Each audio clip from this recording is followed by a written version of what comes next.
Hey everybody, Nick Lee here from Essel Environmental. Today we're going to talk about the top 5 questions to ask when you're looking to hire an environmental consultant.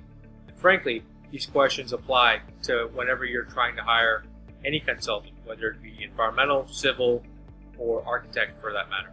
Anybody in the professional services realm, these questions should help you out. So let's get started.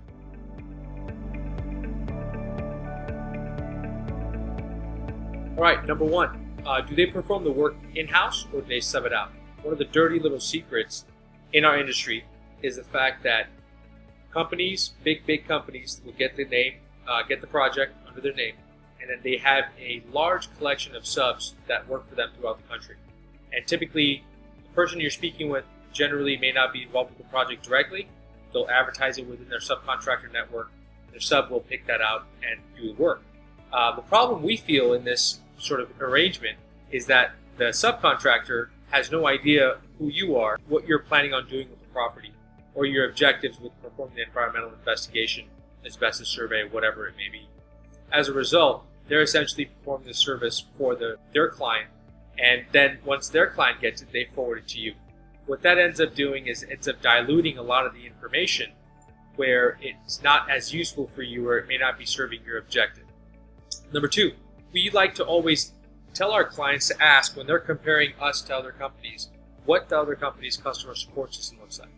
Because the environmental engineering company being run generally by a technical person, if they don't have somebody like an office manager or someone or like an operations manager, typically you'll find when you need something like a reliance letter or a signed report or an update, you have to wait around for that person to be back at the office to perform the work and get you what you need.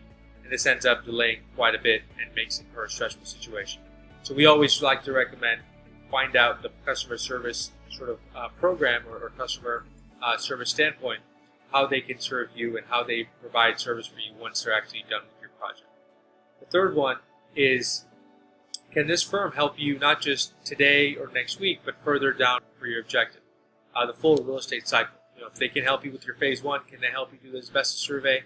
Can they help you do the capital needs assessment?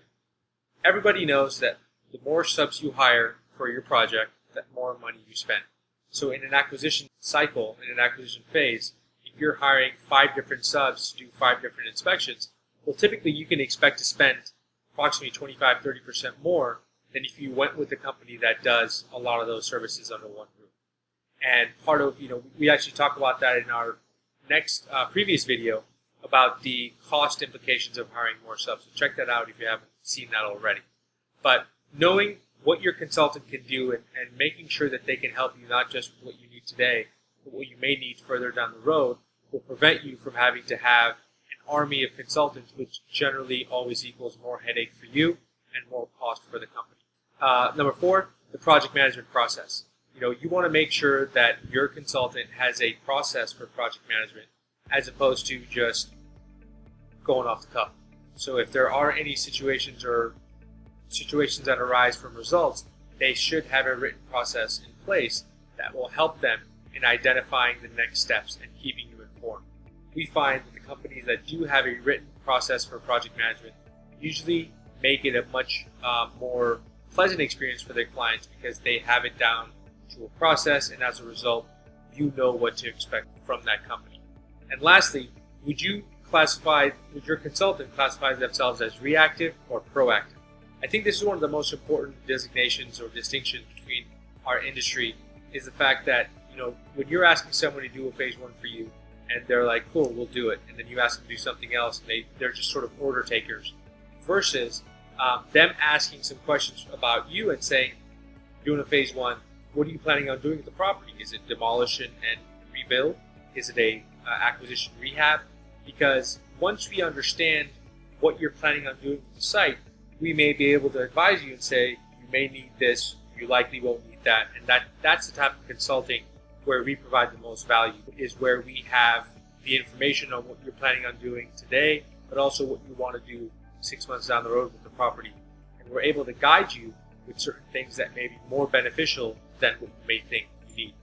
We run into situations all the time where a client thinks they need one thing because of a lender's question, but when we find out more about what they're trying to accomplish, we're able to shift them and sort of guide them towards something else completely, which ends up being much more beneficial, ends up saving them much more money in the long run versus just giving them what they want.